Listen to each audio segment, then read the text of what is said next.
ñu mën ci ràññee ci délégation bi les sous-préfets des arrondissements bu Lour Escale ñu mën ci ràññee le sous-préfet de l'arrondissement de Ida Mouride ñu mën ci ràññee l'adjoint au sous-préfet de l'arrondissement de Missirah Wadène ci biir délégation bi nga xam ne gouverneur moom la àndal ñu ràññee ci les honorables distingués députés à l'Assemblée nationale ñu mën cee ràññee le président Samba Dang ñu mën ci ràññee l'honorable député Yaya Gueye ñu mën ci ràññee honorable député Ndeye Awa Dieng ñu mën ci ràññee ci délégation bi ba tey le maire de la commune de Ribot Escale Laaji Madiama Seck ñu mën ci ràññee ci délégation bi qui fi wuutu la présidente du conseil départemental en l'occurrence madame Chose Diop Dione Coly Diouf Ndaw ñu mën ci ràññee ci délégation bi le président du conseil départemental bu Malem Hodar El Hadji Malick Dia ñu mën ci ràññee délégation bi le directeur de l'office de gestion des infrastructures sportives Babacar Ndiaye ñu mën ci ràññee ci délégation bi. voilà ginnaaw bi ñu nuyoo kilifa fi teew yëpp ci njiital gouverneur ou bien l'adjoint au gouverneur de la région de Kaffrine ginnaaw également bi ñu nuyoo le préfet les sous-préfets les maires le directeur général de l'OSIS ñi ngi wax mbégte bi ñu am teew fi tey ànd ak ki nga xamante ni mooy le vice-président à l'Assemblée nationale di Samba Dang bàyyi ko fële ci Birkilane ñu fekkee jotaay bi waaye tamit di fi teew fi ak nga xamante ni mooy suñu naataango di honorable député Ndeye Awa Dieng ak képp ko xam ne rek kilifa nga ci biir département di wax ne président de la république lancé na ko démb te jàpp na ne ñaari garab yi nga xamante ni war nañ ci gën a jublu ci jëmbat ko mooy bii di mangue mooy garabu mango ndax garabu mango doon lu am njëriñ ñun ñëpp dañuy consommer fruit mangue te jàpp nañ ne war nañu mën a contribuer au développement du Sénégal bu ñuy jëmbat mango. beneen bi nga xam ne bool na ko ci mooy baobab di kuy lan moo tax ñu war a jëmbat kuy ndax dafa bokk ci symbole nation te jàpp nañ ne kuy fépp koo xam ne am na fa koo mën na fa doxee jëm ca kanam kon ñun ñi nga xam ne ñooy ndaw ñi bu ci des ginnaaw jëmbat garab nag yombul ndax année bu ñu jëmbat garab yu bëree mais li ci joxe lii defi bi mooy li ñuy jëmbat nañ ko protéger ba buñ ko jëmbatee tey ren déwén wala déwén déeg ñu mën a gis ne garab bi ñu jëmbat kat meññ na màgg na loolu nag day laaj taxawaay bu am solo taxawaay bi mooy nañ ko jëmbat tey mais nañ ko di saytu di ko arroser ak ndox waaye nañ ko di protéger ci jur gi nañ ko di protéger ci ndaay yi loolu nag monsieur le maire wax na ko sànq ci biiru kàddoom ndaay yi doon na loo xam ne day yàq environnement bi te yàq gi mu yàq environnement bi ñun béykat dañ koy sentir ndax bu ngeen xoolee li muy taw fii wala boog li muy taw Casamance nga xam ne dafa naat taw ko fii ci biir Saloum ndax Casamance dafa naat ba di garab kon bu ñu bëggee sunu nawet du tardé taw yi di bari comme nañ ko daan amee nañu fexe ba lii di ndaay ñu xeex ko te lii ay garab ñu koy jëmbat ñu fexe ko toppatoo ko ndax garab yu màgg bu àll bi bëree garab rek dañu bëgg ci taw danañ ko am bañ aussi di ko dakk loolu beneen phénomène boo xam ne sonal na département Koungheul jàpp naa ne monsieur le préfet du ma bàyyi ma wax loolu noonu liggéey nañ ci liggéey ci ay dossiers yoo xam ne nit ñi dañu koy jébbal ci garab yi ñuy dagg ci kaw ci biir gox-goxaat yi nañ ci taxaw buñ ko bàyyee buñ ko def combat wu eaux et forêts donc buñ ko def combat wu préfet buñ ko def combat wu député wala maire ñun ñëpp askan wi nañu am ce rôle de veille fexe ba garab yi ñuy jëmbat ak garab yi nekk ci àll bi war a naatal àll bi war a yombal taw bi bu ko kenn dagg di ko fajee soxla askan wi di ci loolu ñu ngi sant ñëpp di gërëm ñëpp jërëjëf. population Ribot Escale yëpp bàyyi ñu kan di sant yàlla ci sunu daje bi ndax bi ñu ko waajee yàgg na tuuti waaye lépp lu am yàlla la kon may nañu ba ñu fekkee ko ñu ñëpp danañ ko doon seenoo bis bi agsi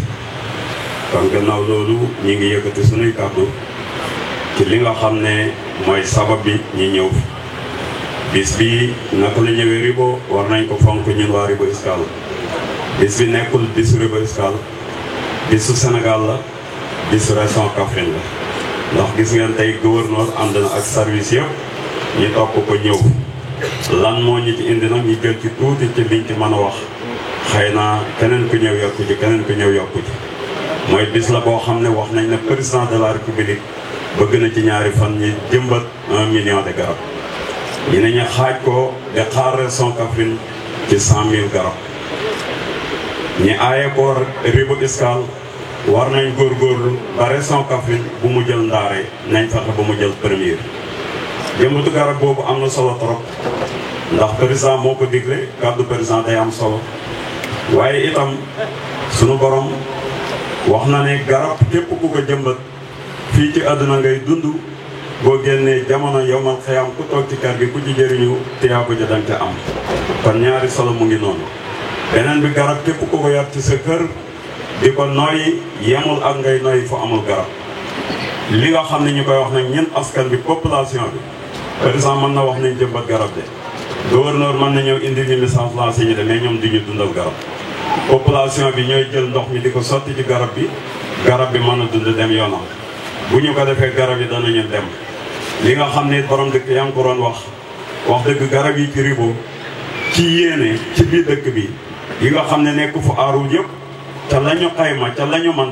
foore yi sabablu ko gabion yooyu yëpp ñëw na danañu ko jëmbat tey danañ ci def gabion yi kon nga ñaax sa population bi gën a jege war na ma dëkk Taïf di ñëw soox Ribo Escale waaye yéen waa Ribo Escale yéen a war a bàyyi xel garab yi nga xam ne mu ngi ci mbedd mi ngeen def ci ndox mu mën a dund su mayee loolu yeneen yiñ cee teg mooy place yi nga xam ne am na lu ko wër kon muy jumaa yi muy masque yi wala muy armée yi beneen bi foore yi ci seen sensibiliser nee na kër koo xam ne mën ngaa aar garab ñi jëmbatal la ko fa kon nag ñoom ñi madame la gouverneur ak ñi mu àndat ak foore yi fi ñëw yëpp seen jaan wàcc na ñun askan bi moo ci des waaye nii ñu waxee ko nag ci Ribo Escale na lañ koy waxee ci mbooleem juróom-ñeenti communes yi parce que message bi benn la ñuy góorgóorlu ci garab yi beneen bi aar rek la ñu wax nit ñi aaree garab yi borom dëkk tudd nga ndaay loolu daf nekk ci ñun déggoon naa benn capitaine ki nga xam ne soxna si nekk fi moom la remplacé nee na daay nekkatuñ ci nan la tàkkee fan la tàkkee loolu passé nañ ko daay bu tàkk nit moo ko taal xanaa fexe ba bu daay tàkk léegi sunu àll bi bu ñu préparé novembre ñu ànd ak forêt xoddeeku ko defar ko ba mu baax yaakaar naa yàlla mën nañu musal du lakk bu baax garab yi duñu lakk da ñax mi ñun ñoo ko moom ñun mënuñ dem màngaan mënuñu dem fenn ngooñ seer na ay temps ñu ne état dimbali ñu ci ripaas dañu ngi ripaas boo xam ne yàlla moo ñu ko jox mooy dund gi nga xam ne mu ngi ci àll bi suñu ko aaree danañu jëriñ kon ñu góorgóorlu ci côté yooyu lépp loo xam ne mën nañ ko ñi di ko def da bàyyi ko xel lañu ta ñi séenoo ko état waaye li ñu man defaluñ ko suñ bopp di xaar ci état heure bu ne état damay faral di wax ne état ci ñi la rek gouverneur ci état la honorable député yi ñooy deuxième personnalité ci état la maire yi askan bi borom dëkk yi imam yi ñëpp ci état lañ nañu góorgóorlu lu ñu man ñu koy defal suñu bopp lépp lu ñu ta nag ñu soog a yëkkati loxo di yëkkati suñuy kàddu diis ko kilifa yi nga ci am ne ñu ngi ci kaw parce que loolu moo mën a développer Sénégal moo mën a doxal Sénégal waaye toog fii rek ñii xaar président nañu defal nangam ministère mbay mi nañu defal nangam ministère environnement nañu defal nangam ñoom mënuñu lépp kon nag góorgóorlu nañ wax dëgg yàlla bàyyi seen temps ñoom ñëpp waroon a noppalu dimanche ñëw fii li ñuy digal nañ fexe ñu dégg ko bu ñu xamutoon ñu ñëw jox ñu xam-xam bu ñuy digalee nañ dégg te bu ñu déggee nañ yàlla defal ñu topp loolu mooy li nga xam ne moo am solo li ci des ñoom danañu ko yëkkati mais lii lañ ci doon yëkkati di sant nag képp koo xam ne teew nga fi di ñaan ne tànk yi ngeen ñëwee yal na ngeen ko delloo ci jàmm ak salaam ndax kàddu buñ ko daanee dootuñ ko waxaat waaye madame le gouverneur ñi ngi ñaan nag tey dimanche la métti na ci yéen waaye képp koo xam ne ñëw nga loo yàkkamti su ngeen paree yëfi ngeen ñeeg jaw-jaw yi ñi ngi fi nañ ko xewloo balaa ñoo dellu ci jàmm ak salaam ñi ngi leen di ñaan loolu di leen sant di leen gërëm wasalaamaaleykum wa rahmatullah. Monsieur le Président du Conseil départemental, Mesdames, Messieurs les Présidents de Conseil départemental, Mesdames, Messieurs les conseils départementaux, Mesdames, Messieurs les maires, adjoints aux maires, conseils municipaux, Mesdames, Messieurs, membres de la délégation qui m'accompagnent, Mesdames, Messieurs les chefs de services départementaux et locaux, Mesdames, Messieurs les coordonnateurs de projets et de programmes, notabilités religieuses et coutumières, Mesdames, Messieurs, distingués invités, à vos rangs, grades et qualités. Il me revient l'insigne honneur de présider ce dimanche 3 août 2025 dans la commune de Rivo-Escale la célébration de la 42e édition de la Journée nationale de l'art. Permettez-moi tout d'abord de saluer chaleureusement Monsieur le maire de la commune de Rivo-Escale, hôte de cette 42e édition. En acceptant d'appuyer cette cérémonie, il a, avec l'ensemble de son équipe, pris toutes les dispositions nécessaires pour en assurer le plein succès. Je trouve ici, au nom de l'État, l'expression de notre reconnaissance et de nos vives félicitations pour son engagement en faveur de la préservation de l'environnement et du développement durable de son territoire. Cette manifestation est un prétexte, une occasion privilégiée pour sensibiliser les populations sur la nécessité de développer les activités de reboisement. Elle constitue un moment de rappel en direction notamment des collectivités territoriales pour une prise en charge effective de ce domaine de compétences. Mesdames, Messieurs,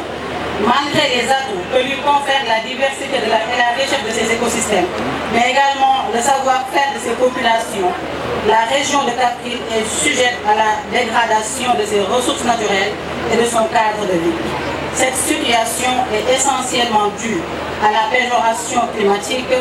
à l'exploitation frauduleuse du charbon de bois et aux coûts abusifs entre autres. Il est donc urgent pour les populations de la région où nous notons l'avancée du front agricole et vivons les méfaits de l'agriculture sur le pays, de se mobiliser pour intégrer l'arbre dans le paysage et dans les cités en vue d'asseoir un développement harmonieux et durable. Conscient de l'ampleur du phénomène de la désertification et de son corollaire qui est la paupérisation, le gouvernement du Sénégal, soutenu par des partenaires au développement, a initié dans le cadre d'ambitieux programmes et projets dont certains sont exécutés dans la région. Donc beaucoup de projets en tout cas allant dans le sens de la préservation des ressources environnementales. Donc nous pouvons en citer entre autres le projet de gestion des ressources naturelles du Sénégal, le projet de résilience et reforestation intensive pour la sauvegarde des territoires et des écosystèmes, le projet agroforestier de lutte contre la désertification et l'adaptation au changement climatique dans le bassin arachidier. À côté donc de ces programmes et projets forestiers, plusieurs autres partenaires, ONG et projets contribuent à la production de plantes et de reboisement, mais également aux actions de protection des ressources forestières, à savoir le portefeuille thématique climat au Sahel, le projet Sensouf, le Promorel, les projets de coopération italienne, donc pour ne citer que cela. Monsieur l'inspecteur régional des eaux et forêts a eu à nous présenter donc, le bilan de la campagne de reboisement de l'année dernière et nous avons pu noter avec beaucoup de satisfaction la participation de multiples associations de jeunes. Je voudrais donc au nom du chef de l'État, son Excellence, M. Bassirou Diomaye Diakhar Faye, et de l'ensemble du gouvernement, exprimer mes remerciements et encouragements à l'endroit de ces organisations pour la part active qu'elles ont prise dans les diverses activités de réhabilitation du milieu physique. Néanmoins, il convient de rompre avec certaines attitudes et d'œuvrer sans relâche pour que ces importants acquis soient consolidés et se perpétuent pour une meilleure gestion des ressources naturelles, surtout celles liées au terroir. Pour ce faire, il faudra veiller à l'élaboration de la mise en œuvre de plans d'action pour l'environnement pour chaque collectivité territoriale, au maintien du dynamisme des populations et le renforcement soutenu de leur capacité par un appui conseil de qualité. À la préservation des acquis par la protection et l'application d'un bon suivi des réalisations et du potentiel existant. La mise en place des intrants dans les délais requis pour un déroulement correct des activités programmées. population de la région de Kaffrine.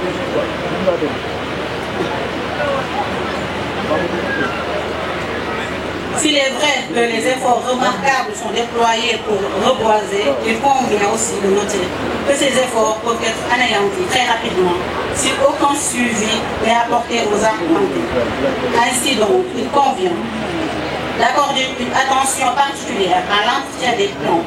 et ce aussitôt après leur mise à terre par des actions de désherbage, de protection contre la divagation du bétail.